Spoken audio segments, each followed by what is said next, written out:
કરવા ગયો ત્યાં પણ એક સંમેલન હતું, ત્યાં મેં હાજરી આપી. સુરત માટે મારા માટે બહુ જ મને પોતાની ઈચ્છા હતી, પણ હું બહાર હતો દેશથી, એટલે સમયસર પહોંચવાનું જરા મુશ્કેલ થયું, એટલે હું સુરત ન જઈ શક્યો. પણ આ ભગવાનની ભૂમિ અને એમાં આપ સૌને મળવાનું થયું, એનો મને આનંદ છે. બાપ પાણીનું એક સૂત્ર છે. આમ તો વિજ્ઞાન જે ભણ્યા છે એ બધાને ખબર છે. હું ભણતો અને મેં થોડુંક ભણાવ્યું છે એટલે મને ખબર છે કે પાણીનું એક સૂત્ર છે H2O. H2O કરો એટલે પાણી થાય. ગમે તે જગતમાં કોઈ એનો ઇનકાર ન કરી શકે. વૈજ્ઞાનિક સિદ્ધાંત, અટલ સિદ્ધાંત, ત્રિકાળ અબાધિત સિદ્ધાંત. H2O કસનળીમાં, સ્કૂલમાં, પ્રયોગશાળામાં કોઈ H2 કરે, 2 ભાગ હાઇડ્રોજન ને 1 ભાગ ઓક્સિજન ભેગો કરે એટલે પાણી ઊભું થાય, પાણી પ્રગટે. એ વિજ્ઞાનનો નિયમ છે. આપણે હવે ગામડે ગામડે પાણી ના જળાશયો થાય, આવા જળ મંદિરો અને તીર્થો ઉભા થાય, એના માટે પણ મને એમ લાગે છે H2O આ સૂત્ર કામે લગાડવું પડશે, તો જ પાણી મળશે. સ્થૂળ રૂપમાં તો પ્રયોગાત્મક એ થઈ શકે, પણ મારે આપણે જે કહેવું છે H2O એટલે એનું વૈજ્ઞાનિક સૂત્ર તો મેં હમણાં જેમ કહ્યું તેમ કે 2 ભાગ આ વાયુ ને 1 ભાગ આ વાયુ એ મળે એટલે પાણી નિર્માણ થાય, એવો નિયમ. પણ H2O, અંગ્રેજી H નો આપણે આગળ H નો એક અર્થ કરી શકીએ હાર્ટ. H એટલે હૃદય, હાર્ટ. અને 2 એટલે 2, એ તો બધાને આપણને ખબર છે, 2. પછી O એટલે એનો પણ કંઈક અર્થ આપણે કરવો પડશે. હું એનો અર્થ એમ કર્યા કરું છું કે 2 હૃદય ભેગા થાય. 2 હૃદય H2, 2 હૃદય ભેગા થાય અને એ 2 હૃદય ભેગા થયા પછી અનેક હૃદયો એની સાથે જોડાય અને એક સરસ ઓર્ગેનાઇઝ થાય, ઓ અંદર ભળે, તો મને એમ લાગે છે ગામડે ગામડે પાણી નિર્માણ થઈ જાય, એમાં કોઈ પ્રશ્ન નથી. હૃદય જોડાવવું જોઈએ. આજે તમે જે આટલી સંખ્યામાં છો, હમણાં મથુરભાઈએ કહ્યું કે 2 થી 3 લાખ રત્ન કલાકારો અને અન્ય ભાઈ બહેનો ત્યાં સુરતમાં હતા, આટલા સભ્યો નોંધાયા. દિવાળીના દિવસોમાં ગામડે ગામડે લોકો નીકળીને કામ કરશે. તો પહેલું તો પાણી તો વરસાદ આવશે ત્યારે જરૂર આપણે એને સંગ્રહ કરીએ આપણી પ્રવૃત્તિ દ્વારા, પણ હૃદય જોડાય એ બહુ જ જરૂરી છે.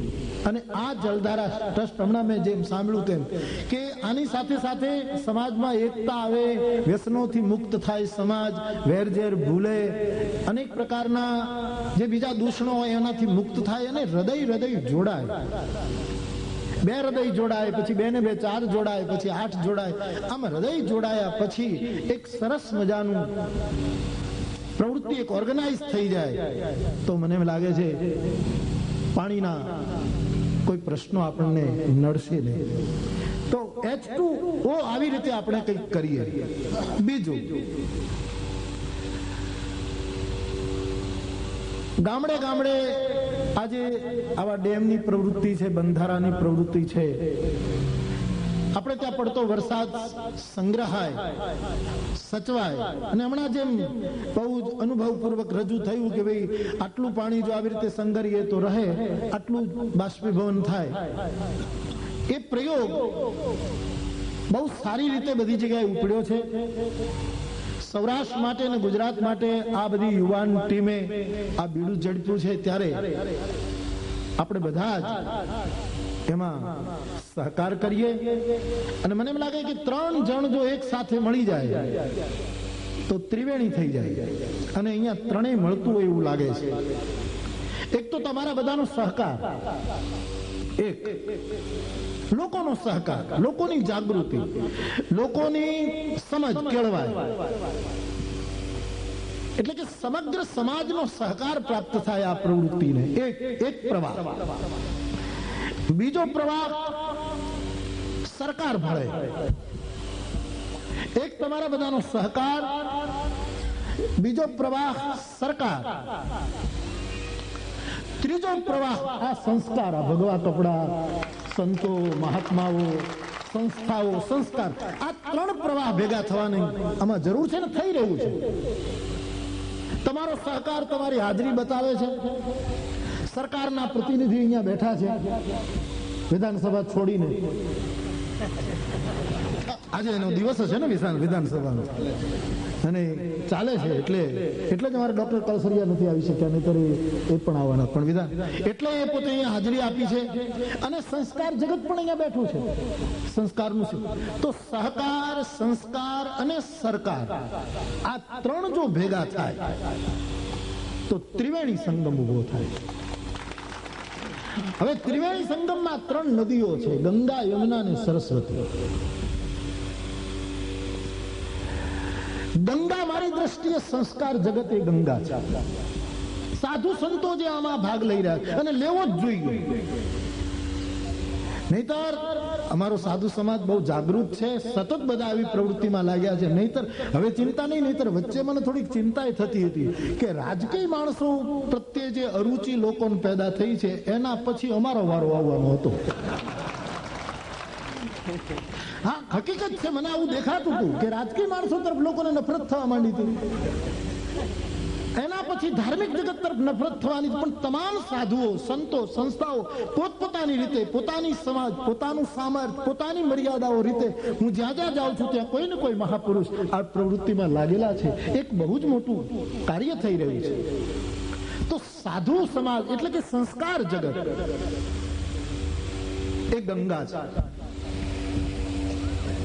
આપણા શાસ્ત્રોથી લઈને આપણી સંતવાણી, આપણા લોકગીતો સુધી સાધુ સમાજને આપણે ગત ગંગા કહી છે, ગંગા કહી છે, સુરસરી કહી છે, આવા બધા નામો આપણે આપ્યા છે.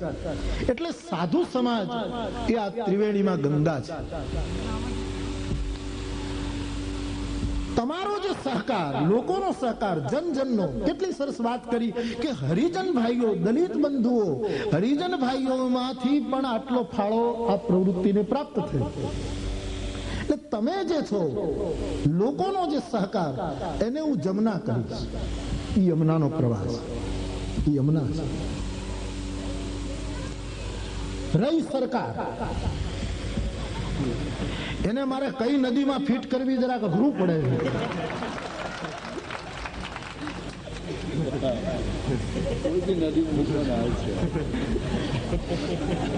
આમાં શું છે, સરકારમાં આપણે ત્યાં તકલીફ શું છે કે રાજનીતિ એ બહુ જરૂરી છે, પણ રાજકારણ જરાય જરૂરી નથી.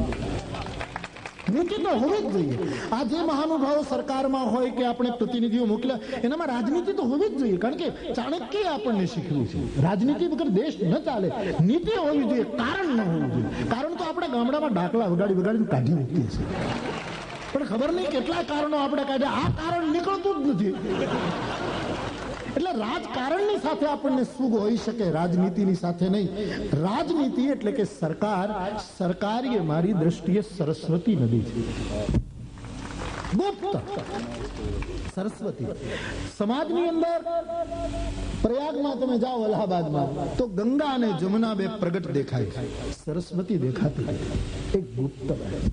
આવી કોઈ પણ પ્રવૃત્તિમાં પણ લોકોના સહકાર રૂપી જમુના અને સંસ્કાર જગતની ગંગા પ્રત્યક્ષ દેખાય, અને સરકાર ગુપ્ત રૂપે એમાં કામ કરે. કારણ કે લોકોને શું થઈ ગયું છે કે સરકાર કરે, સરકાર નહીં, સરકાર ગુપ્ત રીતે કામ કરે, એનું વેણામાં હોવું જ જોઈએ, પણ સરકારીકરણ ન થઈ જાય. આવી સદપ્રવૃત્તિનું સરકારીકરણ ન થઈ જાય, એ હાવી ન થઈ જાય આ સદપ્રવૃત્તિ ઉપર.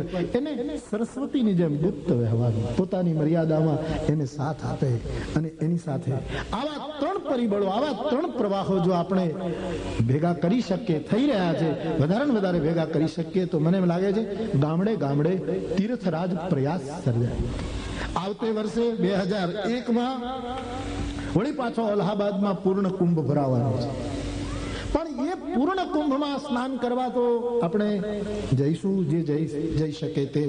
પણ હું ભગવાનને પ્રાર્થના કરું કે એના પહેલા ચોમાસું એવું સારું થાય અને તમારા બધાના પ્રયાસથી, જલધારા ટ્રસ્ટની આ તનતોડ મહેનતથી ગામડે ગામડે જો આપણે પાણીને એકત્રિત કરીએ તો મને એમ લાગે એ પ્રયાગમાં સ્નાન કરવા કરતા આપણને આપણા ગામની તળાવડીએ પ્રયાગનું પુણ્ય આપશે. અને હું તો કહું, મને યાદ કરાવજો મથુરભાઈ કે ડોક્ટર સાહેબ કે યાદ કરાવજો, પાછું હું વ્યસ્ત હું એટલે ભૂલી. પણ આ વિસ્તારમાં આવ્યો છું ત્યારે ભગવાન સારો વરસાદ કરે અને અહીંયા જે તમારી યોજના હોય એ તળાવડી કે બંધો ભરાઈ જાય ત્યારે મને કાર્યક્રમ વગેરે કહેજો, હું એમાં નાવા આવીશ, હું એક ડૂબકી મારવા આવીશ. મારા માટે પણ એક ભગીરથને કેટલી તપસ્યા કરવી પડી, કેટલી તપશ્ચર્યા પછી ગંગાનું અવતરણ થયું છે. એમ સમાજમાં મારે તમારે કેટલાય ભગીરથો ઉભા કરવા પડશે અને બધાએ સતત પુરુષાર્થ કરવો પડશે. તો તમારો સહકાર,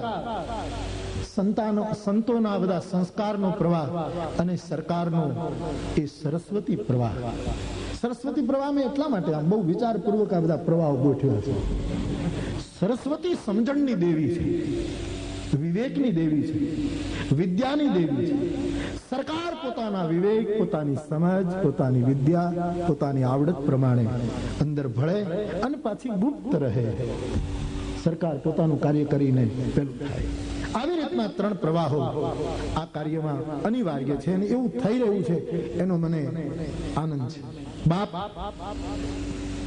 ગામડે ગામડે હમણાં જે ગામોના થોડાક ઉલ્લેખ થયા ત્યાં સુરતના ભાઈઓ ગામડે ગામડે થયેલી સમિતિઓ, કમિટીઓ આ બધું કાર્ય કરશે, એક જાગૃતિ લાવશે. આમાં મને એમ લાગે છે કે કોઈ ગામ જો પાછળ રહેશે, કોઈ ગામ આમાં પ્રમાદ સેવશે તો કદાચ આ એક મહાન ગંગા અવતરણના કાર્યમાં એ ગામ અપરાધી ગણાશે, એ ગામ અપરાધ કર્યો ગણાશે. દરેક વ્યક્તિએ આમાં ભળવું જ જોઈએ. અને વરસાદ પડે ત્યારે એક બાજુથી આ પાણી આવે, એક બાજુથી આ અહીંથી પાણી આવે, નેરડું આવે, નદી આવે અને બધા જ પાણી ભેગા થઈ અને જેમ એક બંધારામાં કે એક ડેમમાં કે એક તળાવડીમાં ભેગા થાય એમ ગામની અંદર ગામડે ગામડે રહેતા અનેક જુદા જુદા સમાજો પોતાનું જ્ઞાતિપણું, પોતાનું જાતિપણું, પોતાનું જે કંઈ હોય એને એવા સમયે બિલકુલ ભૂલી અને બધા પ્રવાહો એક બને, સંપૂર્ણ રીતે એક બને, એકબીજામાં ભળી જાય અને આ કાર્યમાં લાગશે તો મને એમ લાગે છે આવતું વર્ષ 2001 આમ અંગ્રેજી કાળ ગણતરી પ્રમાણે 2001 જે 21મી સદી શરૂ થશે એમાં સૌરાષ્ટ્ર, ગુજરાત અને સમગ્ર ભારતને આપણે બહુ સારી રીતે નિહાળી શકીશું એમ મને લાગે છે. તો પહેલી વસ્તુ તો આપ સૌ, હું પણ એક સાધુ તરીકે આપને અપીલ કરું કે આપ સૌ તનથી, મનથી એટલે સંકલ્પથી, વિચારોથી આ પ્રવૃત્તિમાં જે ચડ્યા હોય એને અટકાવશો નહીં. મિત્ર ઘણા એવું મેં જુનાગઢ જિલ્લામાં મેં જોયું, ઘણા એમ કહેતા હતા કે ભાઈ આ બધા નીકળી પડ્યા છે, બાબા સાધુને તો કઈ કામ નથી, જ્યાં બોલાવે ત્યાં ગોઠવાઈ જાય. લે આ જ્યાં બોલાવે ત્યાં ગોઠવાઈ જાય તો હું સુરતમાં ન ગોઠવાઈ ગયો. લોકોને એમ કઈ પાણી ઉપરથી પડે તો થાય, એ વગર કઈ થવા નહીં. બાપ આપણે ત્યાં એમ કહેવાય છે કે ઈશ્વરે ભૂખ તો જ, ઈશ્વર આપણને ભૂખ તો જ આપી શકે જો એને અન્ન પહેલા બનાવ્યું હોય. અન્ન ન બનાવે તો ઈશ્વરને આપણને ભૂખ આપવાનો અધિકાર નથી. અન્ન બનાવ્યા વગર આપણને ઈશ્વર જો ભૂખ આપે તો ઈશ્વર ગુનેગાર છે. એવી જ રીતે પાણી બનાવ્યા વગર આપણને તરસ ન આપી શકે, પહેલા ક્યાંક પાણી તૈયાર કર્યું તો જ આપણને તૃષા આપી શકે. પાણી બનાવ્યા વગર જો તરસ આપે તો ઈશ્વર ગુનેગાર છે. એવી જ રીતે બીમારી આપ્યા પહેલા પરમાત્માએ કોઈ જગ્યાએ ઔષધિ નિર્માણ કરી છે, આપણને જડતી નથી, એની સૂઝ પડતી નથી. પણ જો ઔષધિ બનાવ્યા વગર જો આપણને બીમારી આપે તો ઈશ્વર ગુનેગાર છે. એટલે ઈશ્વર પાસે પાણી તૈયાર છે. સવાલ છે આપણા ખેતરોમાં, આપણા ગામના પાદરમાં, આપણી નદીઓમાં આપણે એ પાણીને ઝીલવા માટે પાત્રો તૈયાર કરીએ. આ એક બહુ મોટો યજ્ઞ છે બાપ. આ બધા જ કરી રહ્યા છે એટલે આપણે એની સાથે જોડાઈ જઈએ. આ વિચારપૂર્વકનું કામ છે ને એટલા માટે અમને એમ થાય કે નહીં આમાં જવું જ જોઈએ. આપણે ત્યાં યજ્ઞ થાય એટલે એક યજ્ઞ કુંડ બનાવવામાં આવે અને એમ કહેવાય